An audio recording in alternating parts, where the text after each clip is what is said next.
I hope you are well.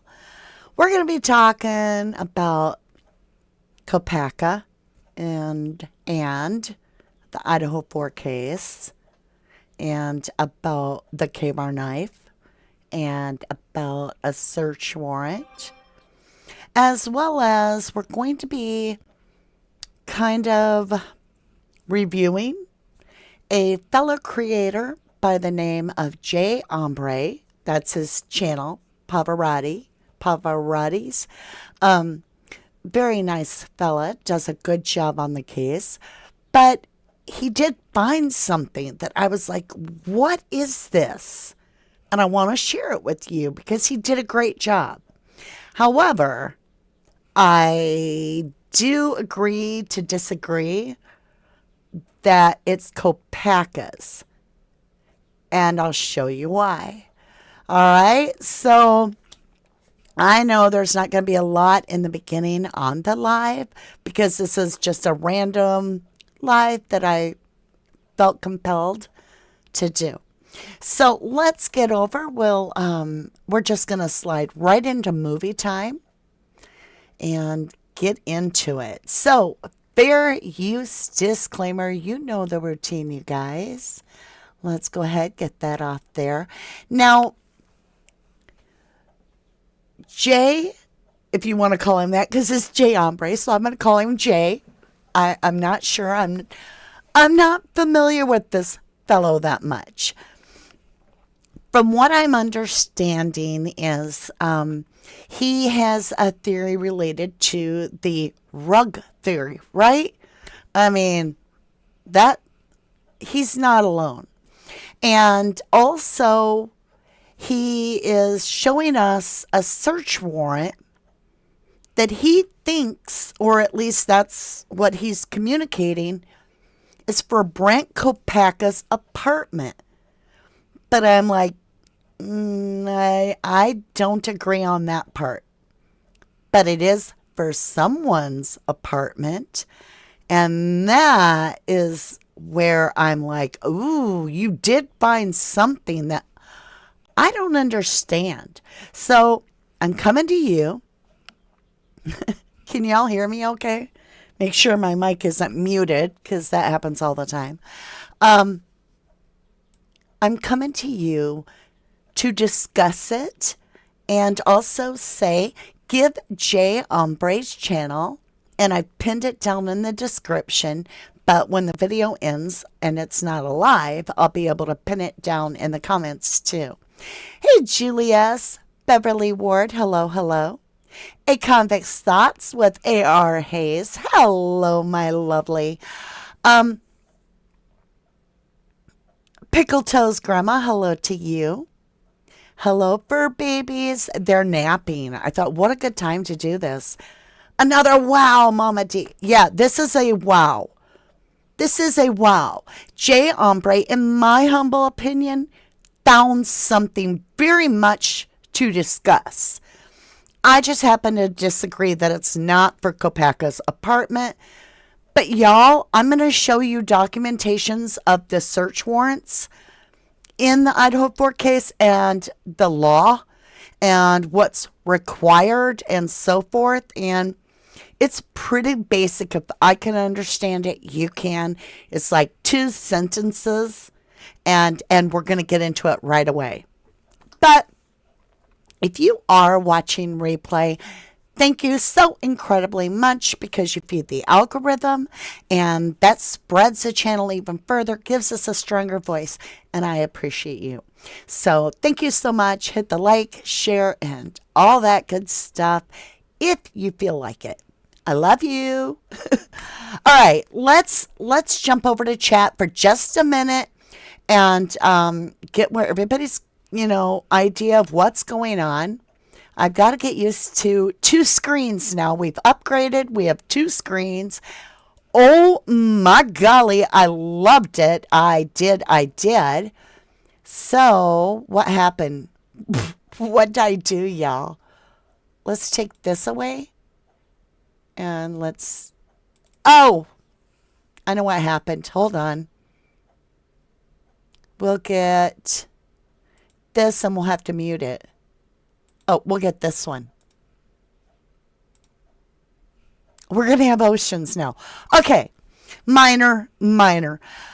So over on chat, I said OMG, big OMG things to talk about. I am ready to dig in deep with you. Now, let's get comfortable.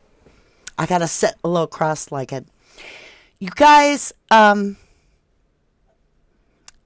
want you to know that I am here to support my fellow creators. I truly am.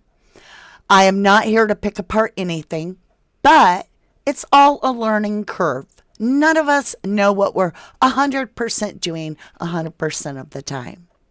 And there's going to be those that are going to disagree with what I show you and feel that that is for Brent Kopacka's apartment. And I respect you. Feel however you want. I'm just saying, when I did my research, I was put in a different direction, and I want to share it with you. So with that, I want to say hello to just a few more of you. Hello, Fallon. Pub Giant, hello. Again, A.R. Hayes, hello, lovely. Wildfire, Joyful Dolphin, Jennyville. I am not sure if we have any other mods right now, but I love my mods. We all love our mods, and we thank you. Thank you. Hey, Julius. All right. Let's get off chat. Let's get back on to this handsome fellow and see what this is all about. And I'm just going to let his video play for a little bit. Now, please do not leave the comment to stop interrupting him. Okay? Number one, please go watch his full video uninterrupted. I'm doing my job up here, and I'm kind of, in a way, sharing with you something that I feel is very important. He did find a big boom, but it's at the end. And I'm not going to jump to it. And I'm not trying to be snarky. I am me on camera, off camera. So if you don't like me, find somebody else to watch. Because I had like 2 comments that really were rude. And I was like, yeah, okay, bye. So don't feel like I'm doing this out of snarky. I'm doing this, one, because he's a smart fellow and he did a great job of presentation and he found something, and I support his channel. I'm also pointing out what I consider to be important, and if he is what he's saying, he's open-minded, maybe he'll consider what I share as well. But this is done out of respect for EMBREE, as well as just to clarify my side. Disclaimer, right? Huge disclaimer. All right, with that, I am going to be stopping this quite frequently, but feel free to check out his link down below and go watch the video yourself. Okay, here we go. Let's check sound check. Welcome to The Revealing. I'm your host, Pavarotti, here to discuss the Idaho 4 case. Now, as a disclaimer, this channel is for entertainment purposes. This is these opinions, they're mine. Okay, and slandering people is not what I'm here to do. Okay, I do speculate a little, but I also like to back up speculation with facts, and I will in this one as well. So let's just get started. Now, you know, folks, when I put out, you can specifically look for my videos. When it says timeline, you know I'm about to get serious with the facts. See, my timelines, they paint the picture themselves. I don't have to do a whole lot of, I don't have to talk a lot around the dates of events. Okay, kind of, it tells a story all in itself. But sometimes I do need to dig in deeper. Sometimes people want to question facts in my timeline, and I'll give you a quick deep dive on this one on how I get those facts. But along with that deep dive, I'm going to blow your mind, and it's not hard. It's not hard. I'm not saying it's not hard to blow your mind. That's hard. That's difficult. It's not hard for me to put this thing together. And in fact, it's becoming so easy for me to put this thing together. I'm really questioning why nobody else has put this thing together. Really got me scratching my head a little. So whenever, this is for all creators and myself, I promise you I've been in that place. You think you found the nut. You cracked the case. Y'all, I learned the hard way over and over again. If I get too excited because nobody else is talking about it, there's a reason. There's a reason. However, he did find a nugget, and it's good.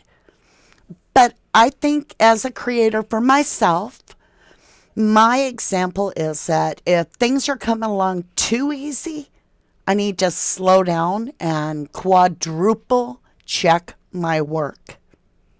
I'm just saying, I try my best. I'm still going to make mistakes. I'm still going to screw up. But I'm just saying, if it's being spoon-fed to me in some way, am I seeing it in a tunnel vision where I'm not looking outside to what the rules really have to be? Because there is a stake in the ground when it comes to court. You're not going to get away with blatantly breaking the law to frame someone. I don't care if you're a judge. So if there is something that is seeming too easy, we probably should slow down and take a better look at the dates, who signed it, what county it is, and really look at the details of what it is.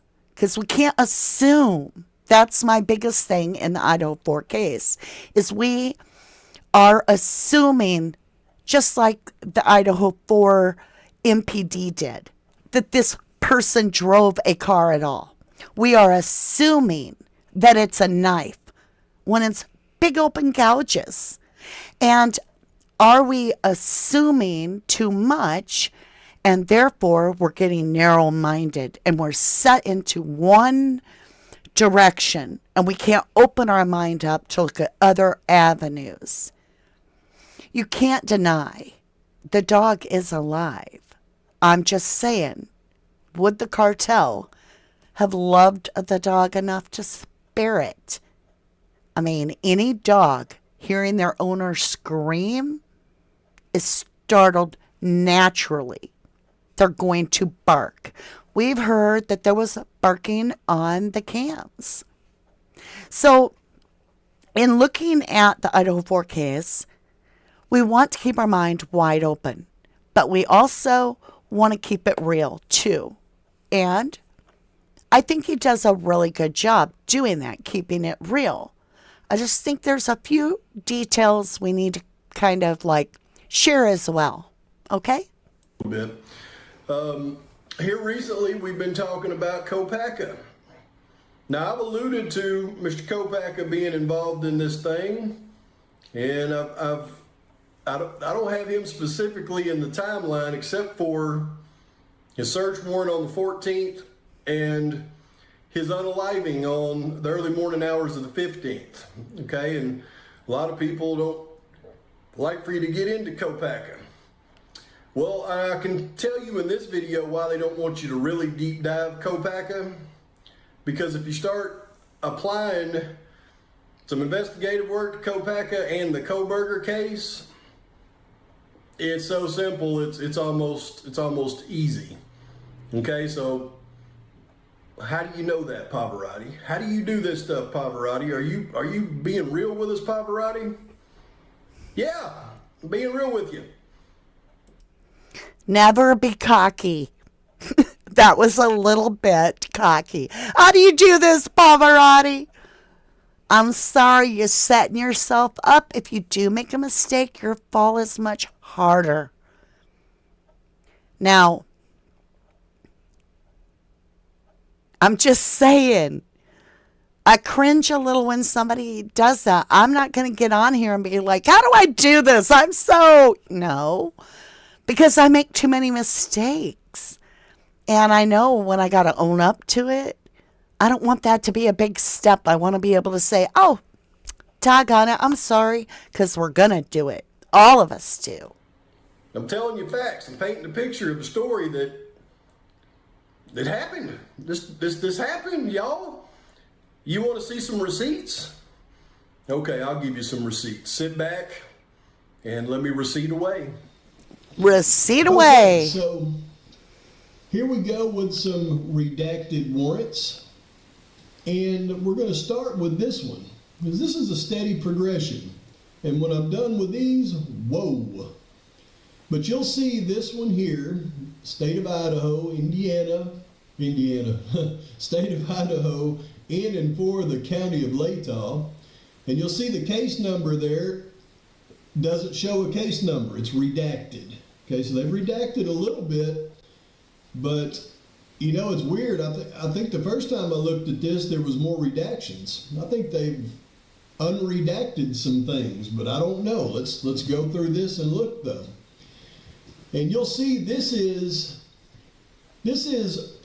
Detective Mowry, all right?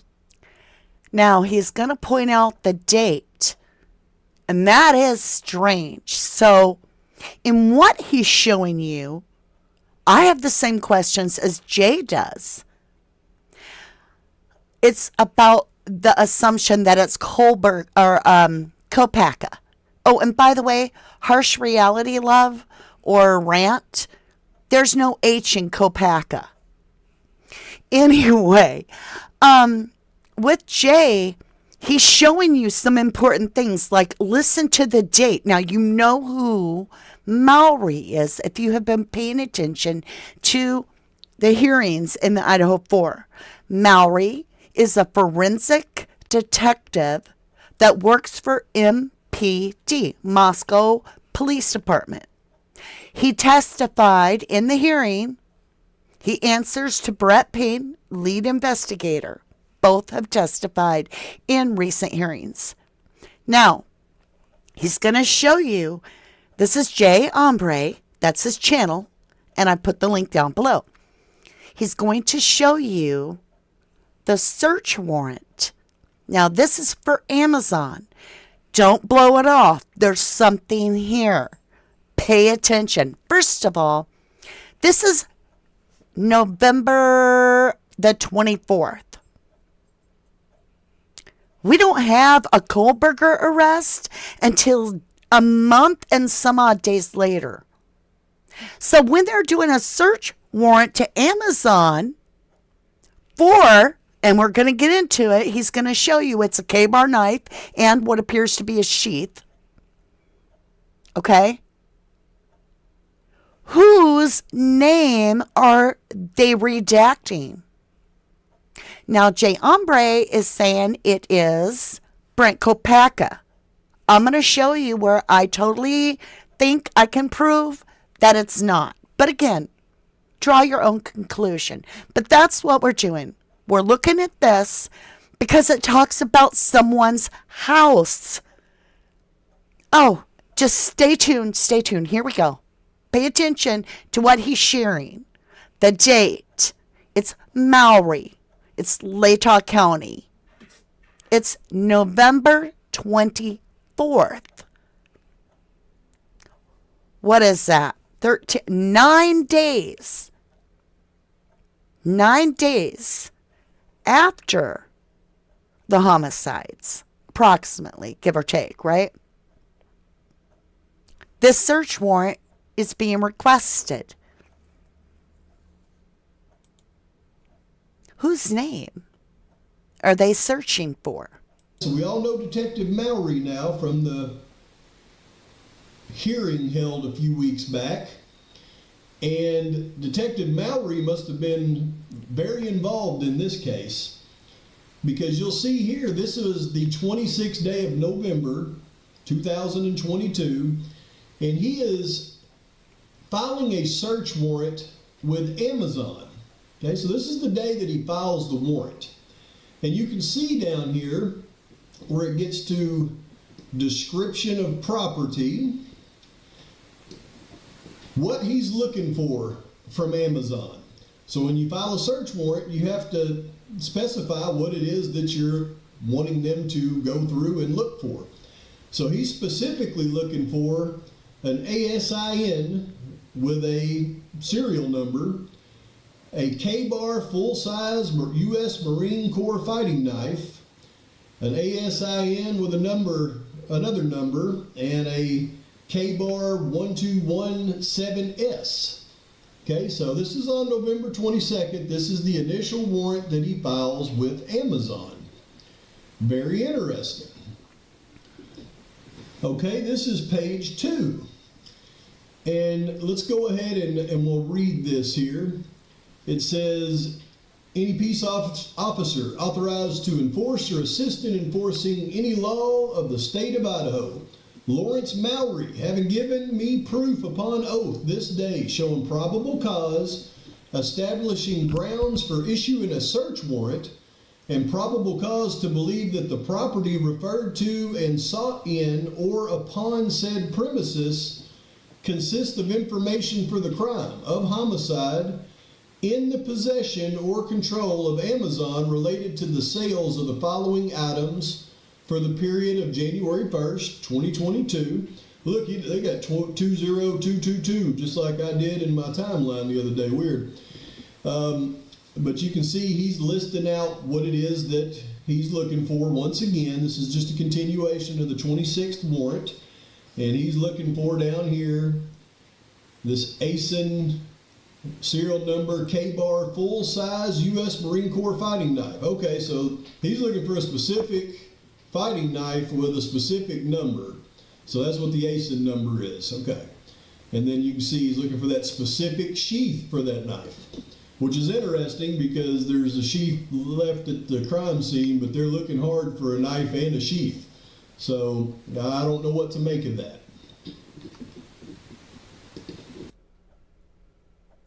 So it is interesting. When they search Kohlberger's apartment, they're looking for a sheath too. In that search warrant, which I've got, we'll be seeing that. I thought they had the sheath. Okay, and then you'll see this is page 3 where Judge Megan Marshall signs the warrant. So you can see she signed this warrant on the 26th day of November 2022 at 1:30 p.m. So that's the initial warrant for Amazon. Now here's where things start to get interesting. And you can see here, this is a list of events. Okay, so you can see it says at the top here, follow along, I, Detective Lawrence Mowry, being duly sworn to do hereby state the following information is true and correct to the best of my knowledge and belief. He's employed by the Moscow Police Department in the official position of forensic detective.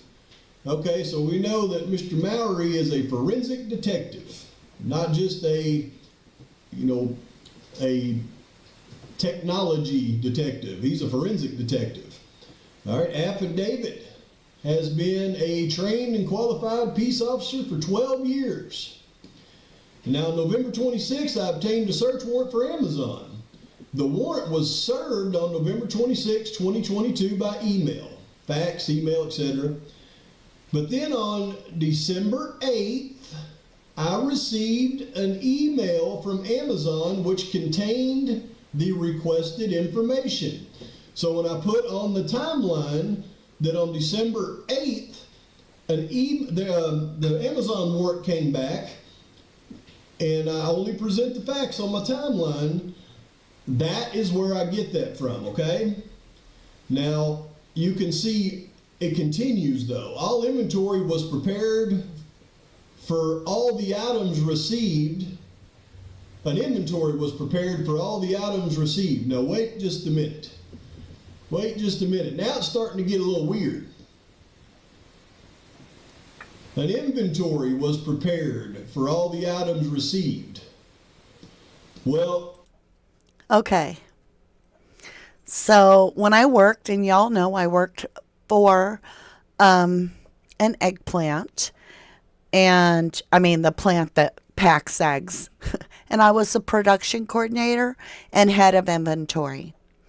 And inventory lists do consist of paper as well for documents.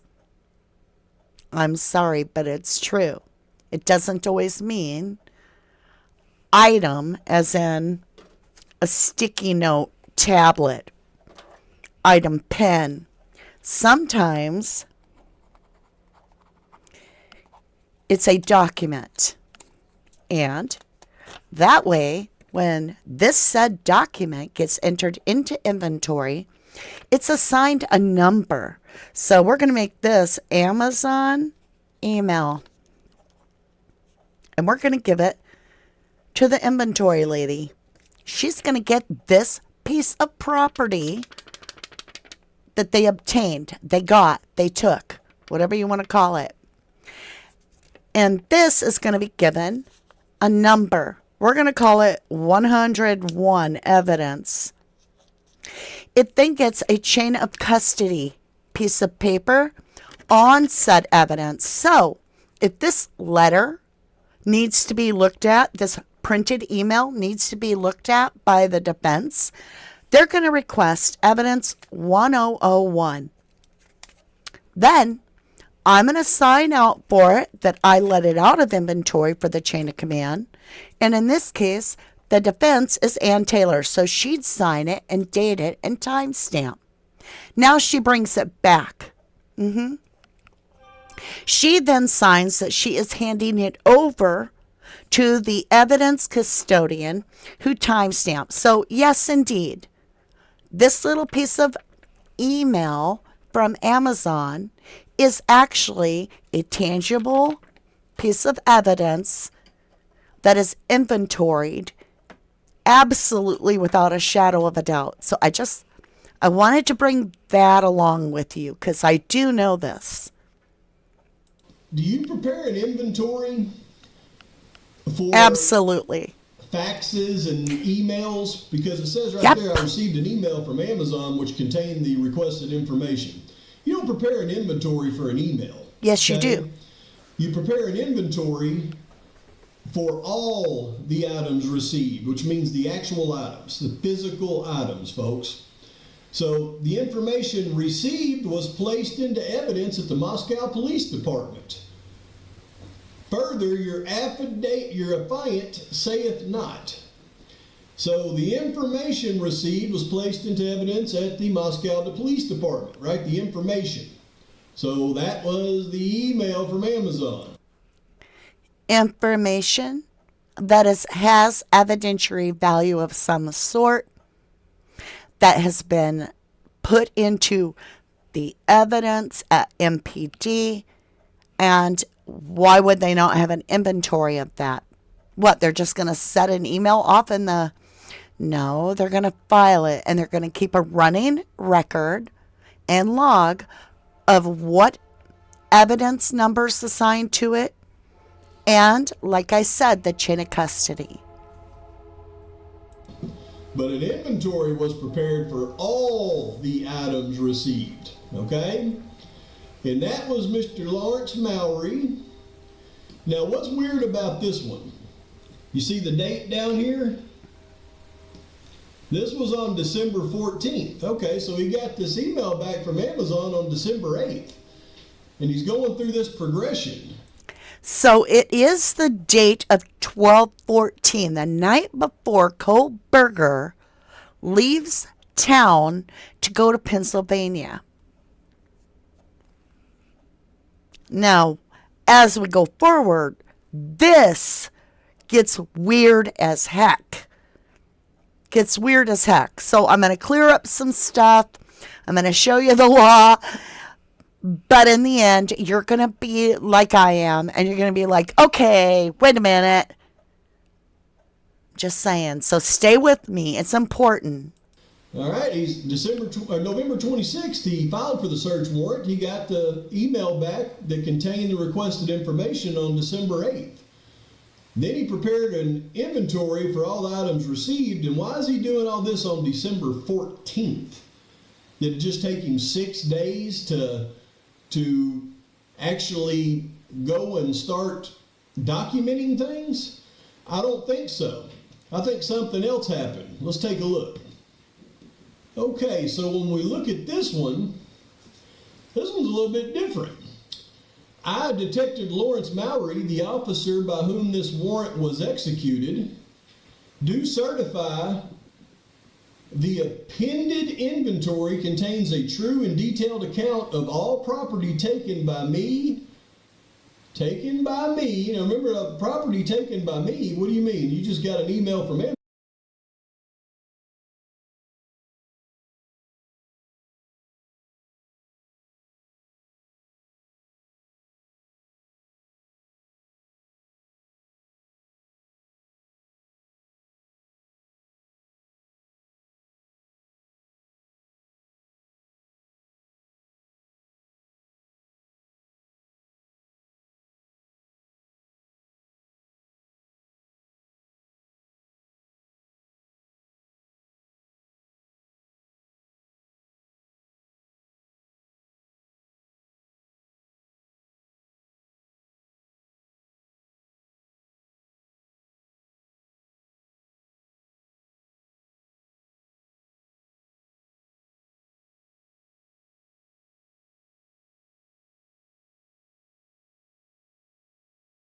Amazon.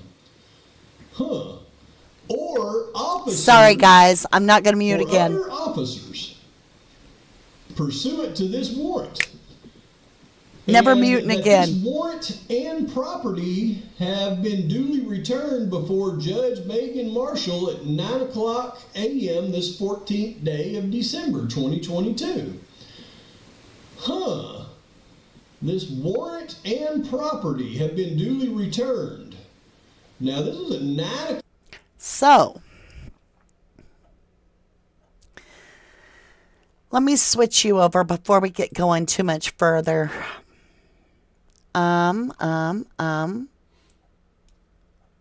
gotta find the right button, y'all. It's a think tank now that I've learned. Choose screen, share video. No, I want to share browser. All right. So first of all, he started off, and we're going to keep doing it. There's more. There's so much more. There's a lot of booms. But this is my boom. So you started the whole video off by showing us this is a search warrant from Latah County, signed by a peace officer of Latah County. Remember, Latah County is in Idaho. We have a completely different state of Washington where Kopaka and Koberger were. That means it would require a federal magistrate, a federal representative, for this to have transactioned if it has anything to do with Brian or if it had anything to do with Kopaka to search their residence. And that is not happening. So I want to show this to you. This is actually Idaho criminal law. And I happen to be pretty good at looking up law. So Rule 41, search and seize. A, authority of issue warrant. At the request, can you see? Okay. At the request of law enforcement officer or any attorney for the state of Idaho, a search warrant might or may be issued, by a district judge or magistrate within the judicial district where the county a proper venue is located. If it does not appear that the property or person sought is currently within the state of Idaho, the warrant may still be issued. However, the fact the warrant is issued is not deemed as granting authority to serve the warrant outside the territorial boundaries of the state. So it didn't get served. if he thinks it's going over there to Washington. But this one got served. And there was no federal magistrate. There was no Washington or Pullman County, or it would have been Whitman County, actually, for Pullman. None of that happened. Now, I want to show you what I'm talking about. When Brian went to Pennsylvania and they had to search, or they wanted to search, his car, his parents' home, all that, guess who issued that search warrant? You got it. Search warrant, applicant and authorization, County of Monroe. Why? Commonwealth of Pennsylvania. Because it needs to come from that person's county. Or at least state. Here's one. This is, which one is this?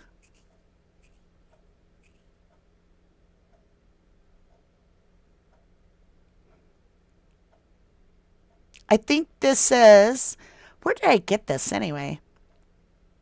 It's a search warrant in Whitman County.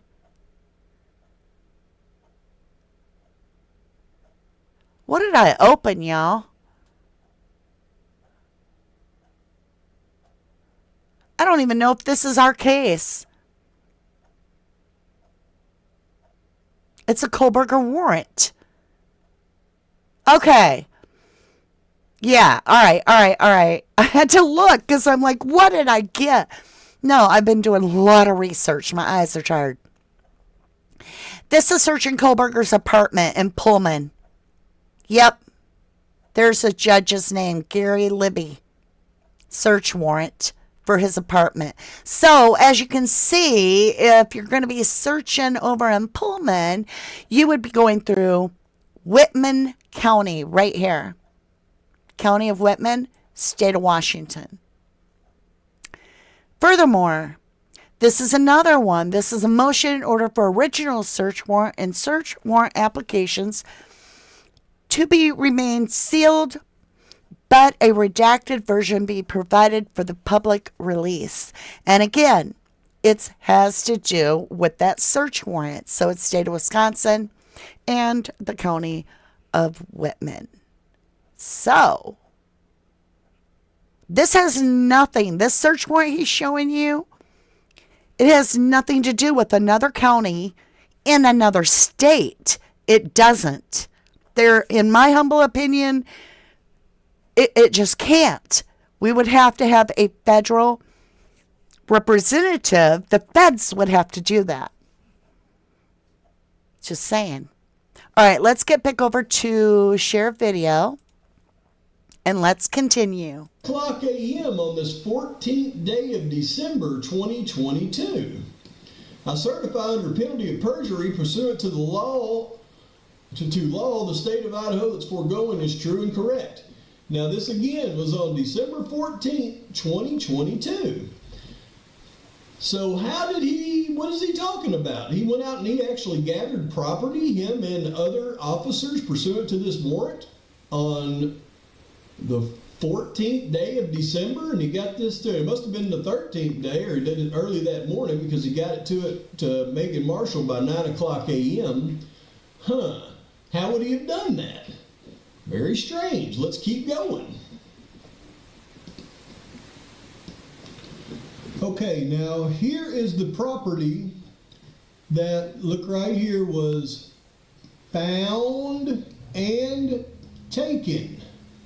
Right, this isn't an email, this is actual property that was found and taken. Okay, wait. Hold it. As a production coordinator, I'm going to tell you right now, when you see the way that's worded, the verbiage is on every single one of these forms. It's pre-printed.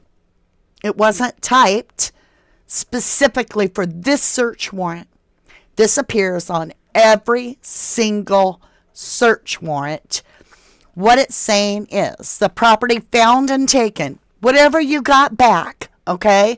Whether it's an email, a fax, a knife, whatever it is, and the location within or upon said place and or person. See, and or person. He wouldn't write that out. That is pre-printed on the form. Always. Are as follows. And this is where they want the description of said property and they want the location if it's a person. So in this case, it's not a person. I mean, it could be a person. It could be a search warrant relative to somebody in Latah County, because we're going to get to that. It could be a search warrant to see if someone ordered from Amazon in Latah County a knife and a sheath. But it isn't over in Pullman or in Washington. They're asking about this area. And at first I was like, no. They're just contacting Amazon. But stay tuned. Keep going with him. Keep going. Like I said, he found something for me. A great nugget. Did a great job. I just disagree with the whole thing about it being Kohlberger and all that. Because obviously, in my humble opinion, they would have had a search warrant from Whitman County for that. And the location within or upon said place and or persons are as follows. Now look over here. The location and persons, they're redacted. So it doesn't tell us that it's Brent Kopaka. We're going to have to figure that out for ourselves, but I think we can pretty easily. But what did they find there in Kopaka's apartment? Well, they found... See, that's where, right there, he takes you for a leap. And now I'm going to get 1,000 comments, which I did. So I'm going to rewind that. I want you to listen. What did they find in Kopaka's apartment? Now he's planted a seed. You're now thinking about Kopaka's apartment. And you're ready to find out what they found in that apartment. But that is not what it said. But if you need to make that leap to that's your opinion, fine. I'm just here to show you why I would disagree. Kindly. Upon said place and or persons are as follows. Now look over here.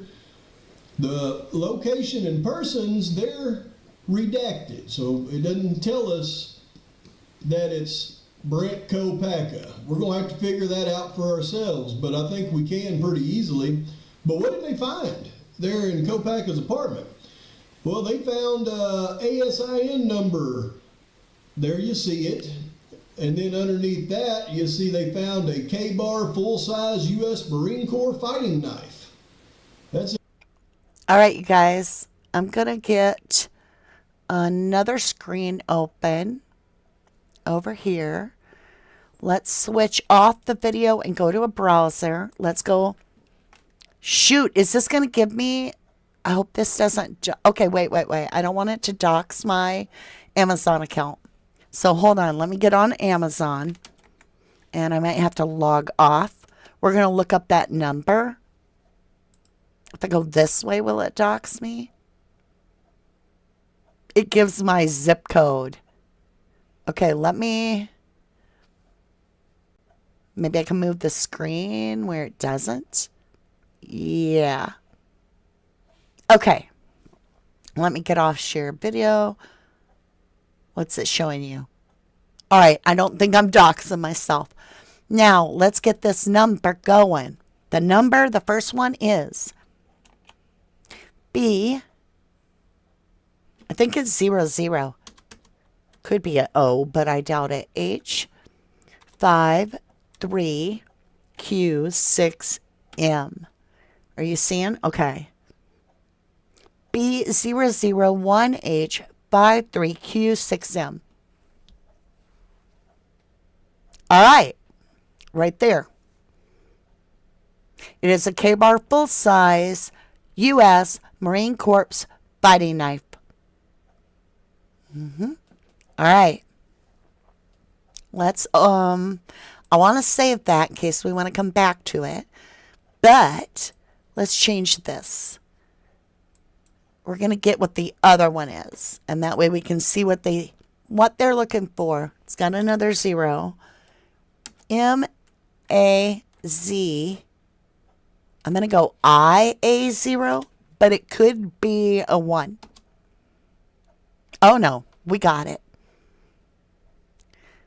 A Kbar 1217F S leather sheath USMC logo fits knife with 7-inch blade, and it is brown. I don't know. I don't know if that could take chunks out. Somebody asked me if those big open gouges could have been to remove taser marks. I was like, that is weird. All right, let's go back, share the video, and see what Jay EMBREE has to say. Interesting, and then they found this Kbar 1217S, and then that's its number. So this is stuff they actually went into the apartment and they found and they took. Very interesting. Woosah. You can't say they actually found and they took, because you don't know. This is, in my opinion, what they probably found, and they might have taken. I get that, but see, whatever. Interesting. Now, I know what you're thinking. You're thinking if on... No, you don't. You don't know what I'm thinking. No, I'm thinking you better be careful, because you could get into legal problems. I mean, you can't just say that you didn't even say, in my opinion, or I think, or I feel. And I'm not trying to come down on you, but that is absolutely the reason this came across you so easy, I fear, is because you didn't look to see what the laws were. There is no way. It would have taken a federal hand to guide that warrant over there, but it doesn't. You don't see any federal work with it. So it wasn't Brent Kopacka, and it isn't his knife. It's somebody in the area of Moscow, if you pay attention, in my humble opinion.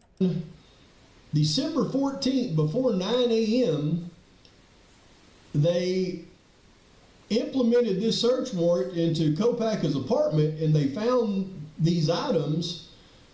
Well, then why was Mr. Kopacka not eliminated until, much later that evening, even the early morning of December 15th? Why wouldn't they just have eliminated him right here when they were in his apartment before 9 a.m. on December 14th, finding these items? Well, let me show you.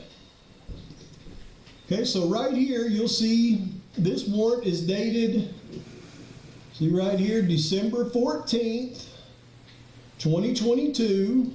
Here's the peace officer that, went in and implemented the warrant. And they've redacted, the presence of who this was made of and, all this personal information. This is all redacted, but look right here.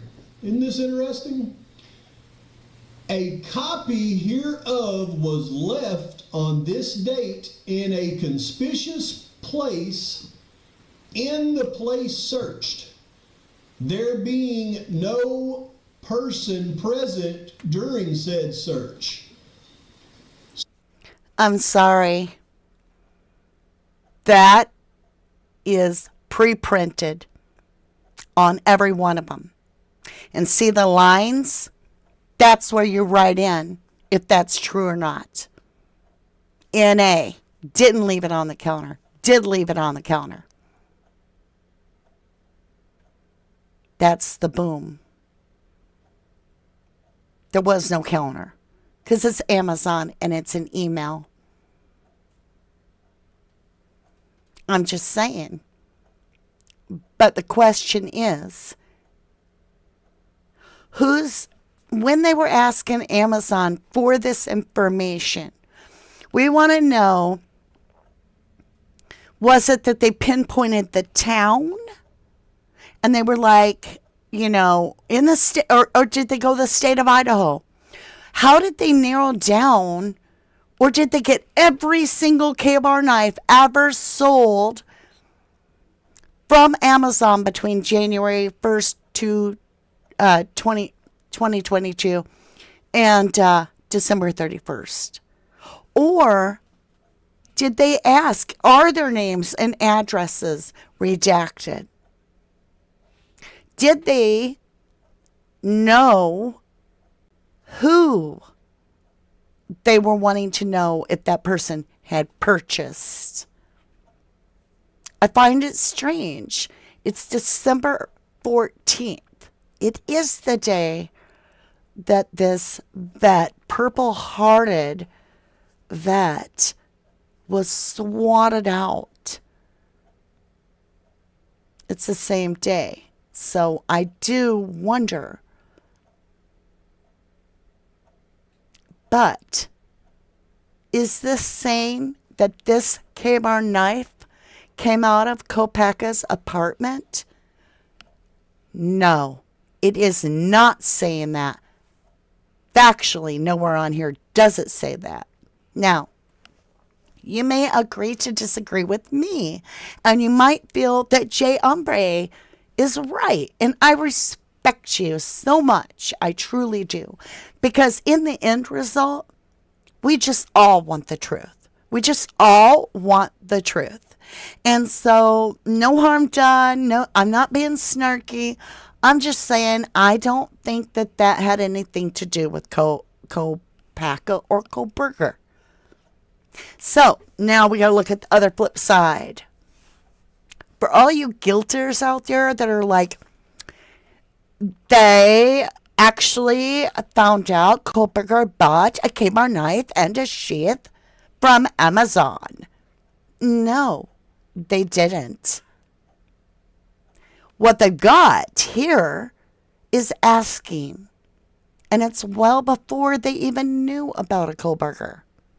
So just saying, you can quit throwing that in your little comments when you're a guilter and be like, I know Kohberger's guilty, and there's nothing you can say to convince me otherwise. And what do you have to say about the fact that he went and bought himself a Kbar knife and a sheath off of Amazon? Cops got it. No, you're wrong too.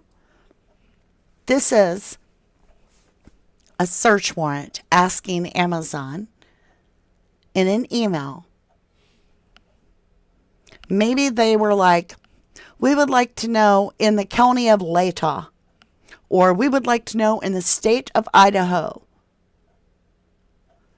if you have sold this sheath or this weapon with these AIM numbers, whatever they call them, in the past year. Here are the dates. Here's a search warrant.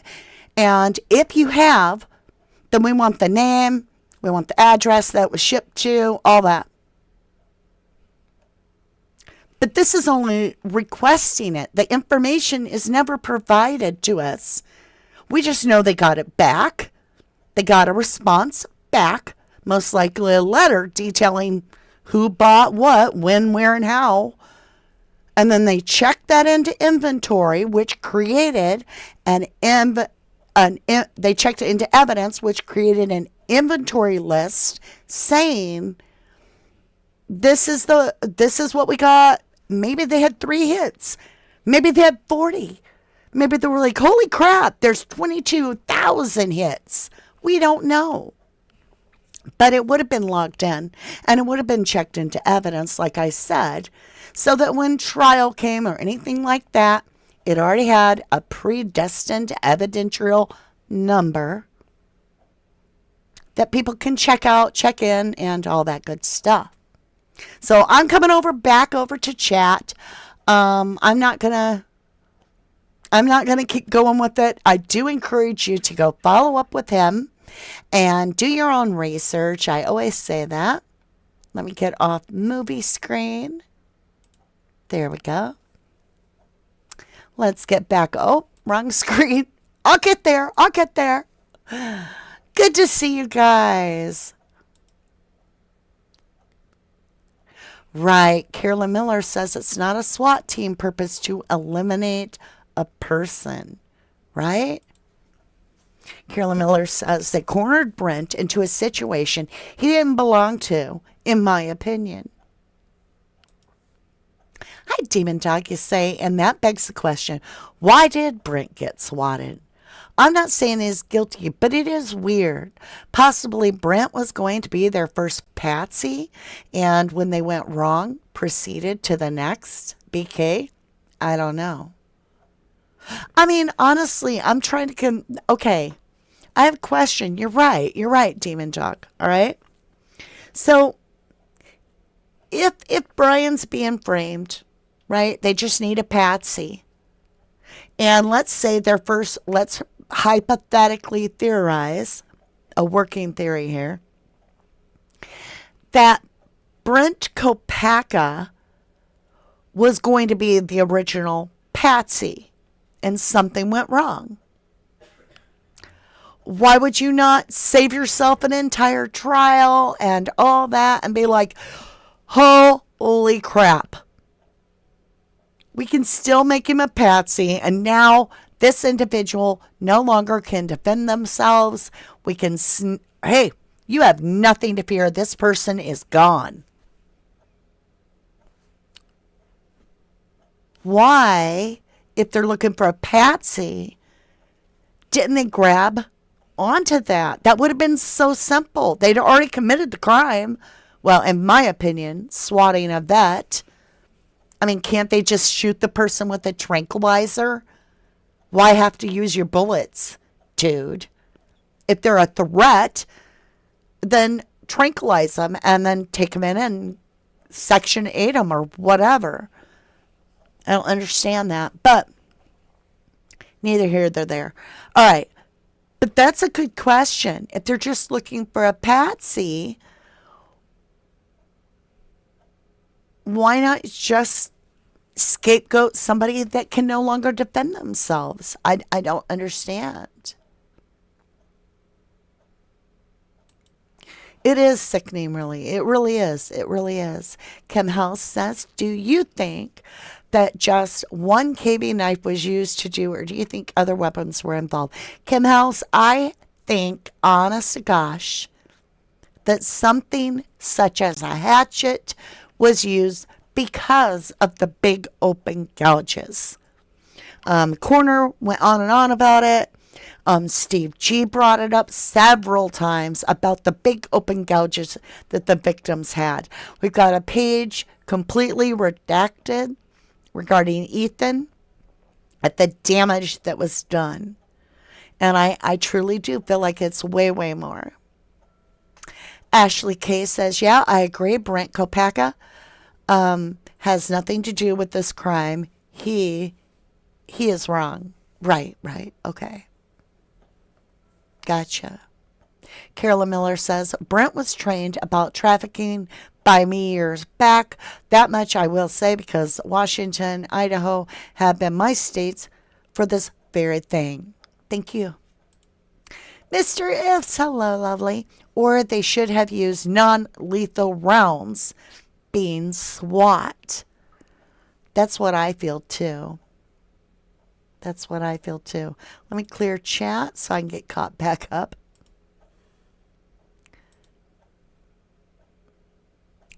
Faith and Repentance says, yes, gouges, not slices nor stabs.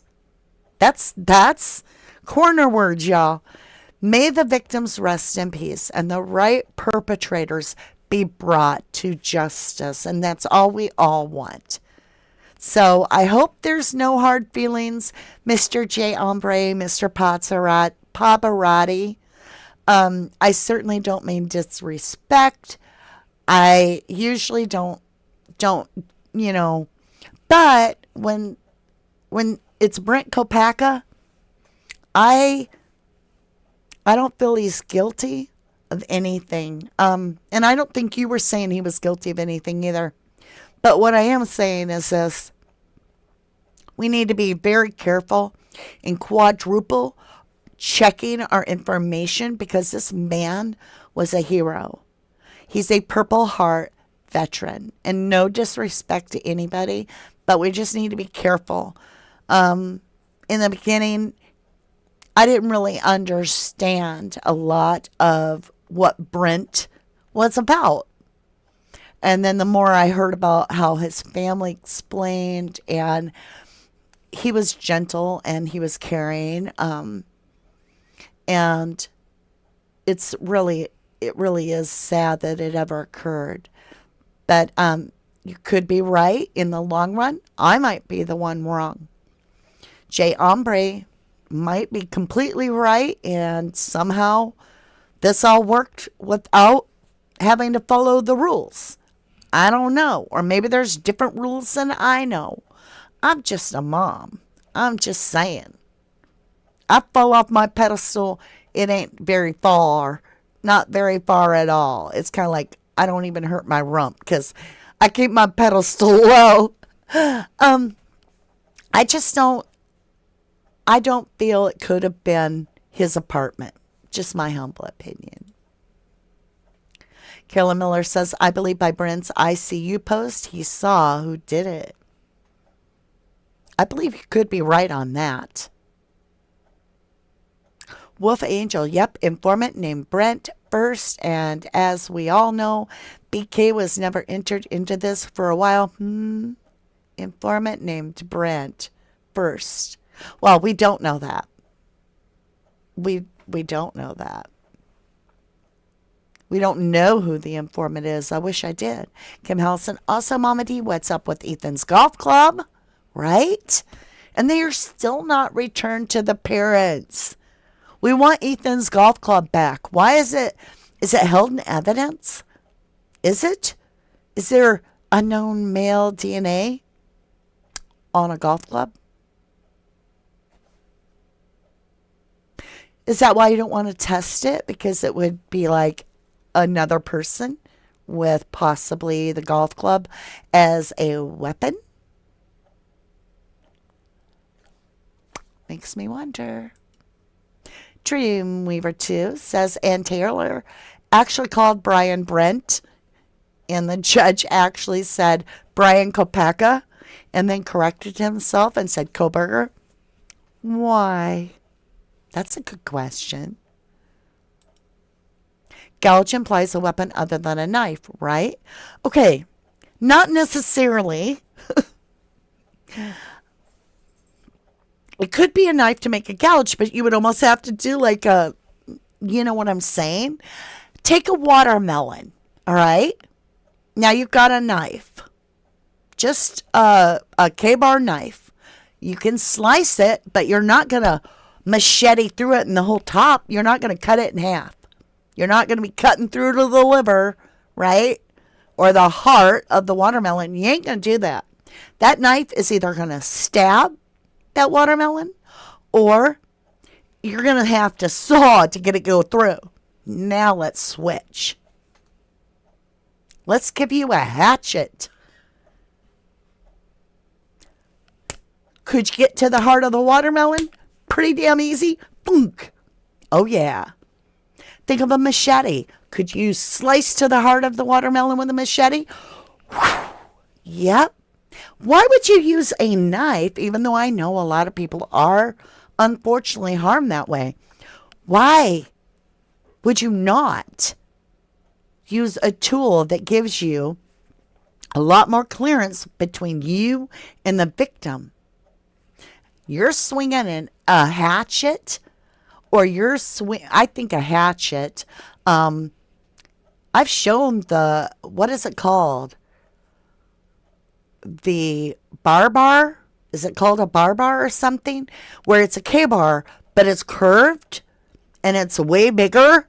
It's like a sickle machete kind of thing. It's still made by Kbar. And it has a sheath. Oh yeah. That to me, I could cut through a watermelon and then I could gut the watermelon. But also, were these chunks taken out to hide things like the Tazar mark? Tazar mark's going to be about that big. Ah, Kim says I look beautiful today, or fantastic today. Thank you. Mr. If says, or did they misplace the evidence like they did in the specific Wisconsin case? I think the 911 call is going to disappear. Poof. Magically. Grub file. We're going to be talking about that tomorrow. We're talking about, I'm going on Thou Shalt Not Kill True Crime with Rory. Oh yeah, I'm just on panel. I'm just going on panel. I personally have never met him. But I'm looking forward to going on there. It is at 2 o'clock Central. So make sure and jump on, check Rory out, check his channel out. Again, it's 2 o'clock Central and Thou Shalt Not Kill True Crime. Ocean Breeze, welcome to 1111 True Crime. You said, remember how Brian's sister lived by the Queen Roadhouse the spring semester? That's what I heard a long time ago. I forgot all about that. That is weird. I have something important to talk about real quick. Off the Idaho 4 case for just a minute. All right. Just a quick update for those that are still here. Sebastian Rogers case, they did find a bone. They don't know if it's human. It is at St. Jude's construction site in Memphis, which has us all going, what? But don't get too hopeful. I'm just saying, it used to be a burial ground, like 100-year-old burial ground. So we don't know anything. Number 2 update. On the little 2-year-old missing from Moscow, her name has eluded me for some reason. Oh, that's going to bug me. Y'all, the little 2-year-old missing from Moscow, what's her name? Moscow, Idaho, correct.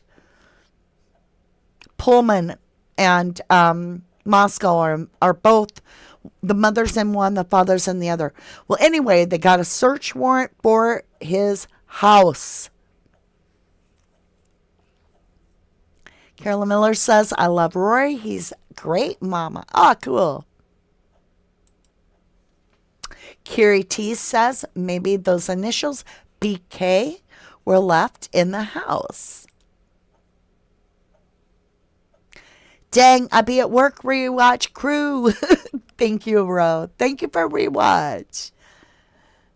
Came from a cemetery, in my opinion, says Ro. What's the young girl's name, y'all? It's bothering me. Mama D, do you have any information on BK switching license plates 5 days after the crime? I absolutely do. And he did. He had Pennsylvania plates, and his plates were expiring, and he was required by law to update his plates. And since he was living in Washington, he updated the plates in Washington. But he had no choice because it's the law that you have to update your plates. And it has, I'm just saying. Sism Roscoe said, the couple that took off with his daughter? Yeah. Yes, there it is. Saraya Young. Saraya Young. I say Young. I don't know if that's the way to pronounce it. Harmon. Saraya Young Harmon. She's only 2 years old. Y'all, the daddy freaked out and pretended to go camping or misled people to believe that he was going camping and fishing with his little 2-year-old daughter after getting it from mama. He says he's going up to Montana to fish in the Montana woods with this baby. But now the authorities believe, Moscow and Pullman authorities, law enforcement, just saying whatever, believe they're on their way to Mexico or have crossed over into Mexico. They caught a black Cadillac crossing the border or near the border. The license plate is registered to the father's dad, so grandpa. And I'm so worried. I'm like, what if, because the baby is sick and could go septic without the medicine. So sepsis is a blood poisoning you can get from infection. Infection gets in your blood and carries it to your organs. It's horrible. And the baby's on medicine. He had the medicine with him. I hope he gave the baby medicine. But my concern was, did something like that happen where the baby got sick and died? And then he freaked out and he did not know what to do. So he stole a car and just told his girlfriend, there's an emergency. Meet me at this location. And she just was like, boom. I don't know. I have no idea. I just think the whole thing is sad. 2 years old. And you guys, Shamara, I think, is the mother. Something like that. She is the sweetest girl. Oh, my heart breaks for her. Truly.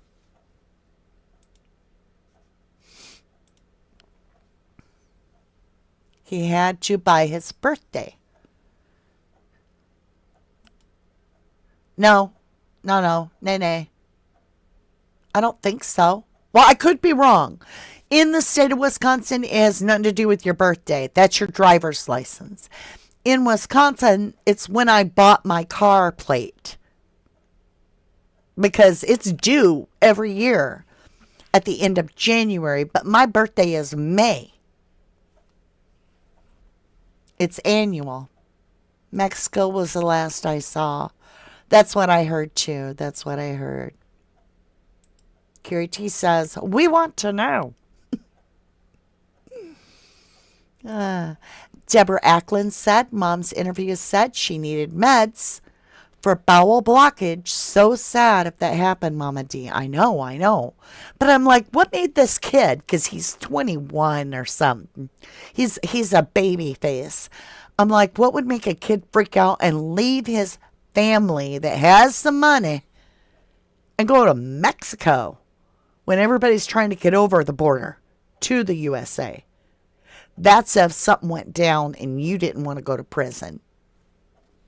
I just got to worrying about it. Thank you for the positive vibes, Dreamweaver. Might be the same in Washington. Wolf Angel says, continue with Pavarotti's video. No, I'm telling y'all, you can go through and you can click his link. I'm never going to play a content of another creator all the way through. I get you to the point you want to know more so that you go give him the click. Give him the love. That's not my job. I'm not here to take his views. I just needed to talk about the points I needed to talk about. And so that's the parts I show. Clearly shows where JJ was on Zoom with a female informant on that same day. Well, I'll let you go figure it out. Carolyn Miller says, I don't believe a word out of DM's mouth, period. Out of DM, period. I added mouth. Oh, thank you, Michelle from South Africa. Thank you. Oh, you guys are incredible. I love you so much. As Stilson says, Florida is by birthday to register each year. Okay. Like I said, it could be Washington's the same way. Wisconsin, it's not. But it's different in all states. Deborah says exactly 100%. So Odd, all three gone to Mexico. Odd is the daughter ran out on her mom at the airport where they threatened. Do you guys want to do a video on that so that we can bring some light to Soraya? Because I did one video, it got good views, but there's not a great deal to report. There really isn't. There's not much to talk about. They haven't revealed if they found anything of help that would aid finding Soraya in the house. Yep. Tomorrow, 2 o'clock Central, Thou Shalt Not Kill True Crime with Rory and others. I will be on panel. I don't do that very often. I'm always skittish to go on panels. Once I get there, I have a good time. But I am shy when it comes to getting ready. And then I get on camera and I turn into a little ham. I'm never camera shy, though. Well, I am, too. That's not true. I am. Somebody told me one time I had ugly eyes. And another time they told me my eyes are scary and they can't watch my channel because my eyes scare them. And I was like, I'm not going to put my face on there no more while I'm having my surgery. But all my surgeries are done. I wonder if the thumbs up was hidden behind the chat for my type account. I don't know, love. All right, my lovely Luz. I appreciate you very much. I truly do. Let me get our movie screen ready. You're going to hear me playing our closing song for a second. Are you ready? What one did I grab? Okay, the other day, let me make sure audio is playing. Okay. The other day, I tried, because I made this special in remembrance of how beautiful the lives are and were of Ethan, Kaylee, Maddie, and Xana. They're gorgeous. They're beautiful lives. And one thing that Steve G shared was that Kaylee wanted to make a difference in people's lives. She wanted to change lives for the better. And I heard someone say it's sad that she'll never, I think it was Howard Bloom or Blum, she'll never get to do that. And I thought, you're full of crap, mister. Because she has changed a lot of lives for the better. She really has. She's made us dig into the corruption and understand. I mean, she was a sleuther herself. And Kaylee connected to us personally in a way because of her being a sleuther and hooked up to Chronicles of Olivia. And I think we've connected to Ethan very well, too. A young guy fallen in love with somebody as beautiful as our gorgeous Xana, who had a natural beauty. She didn't need false eyelashes. She didn't need anything. Her smile lit up the room. And you see that in all the little videos. And Maddie. Maddie, to me, in what we see from the outside looking in, looks like a little Punky Brewster. I could see her being my baby sister or yours. Very lovable. And I think they could be brats at times, too. But aren't we all? I mean, really? And so I wanted to say, I am appreciative.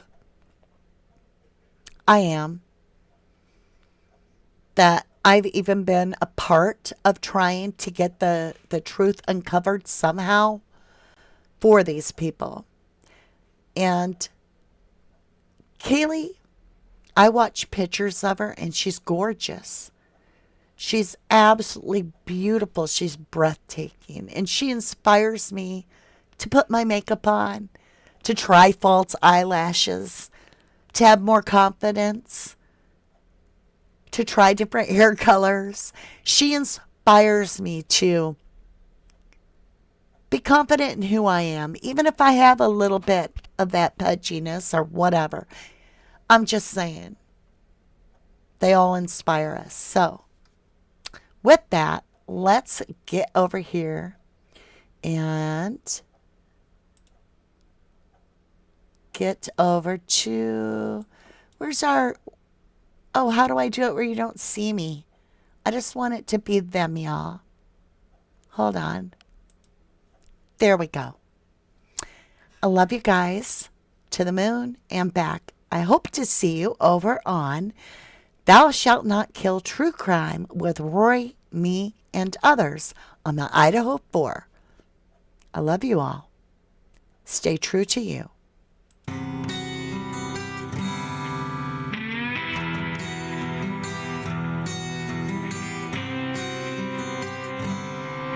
You can tell yourself and all our friends I was wrong and you were right. But your sins that happened in the dark will come out in the light. I'm not gonna waste my breath, I won't put up a fight. 'Cause the days are gonna whisper and the months are gonna talk until the years yell out the truth. Time will tell, time will tell on you.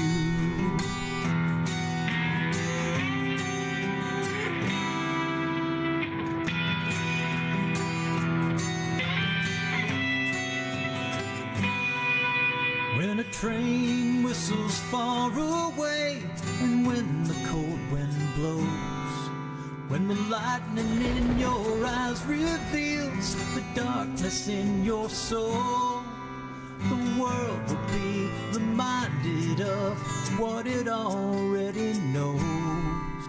'Cause the days are gonna whisper and the months are gonna talk until the years yell out the truth. Time will tell, time will tell on you.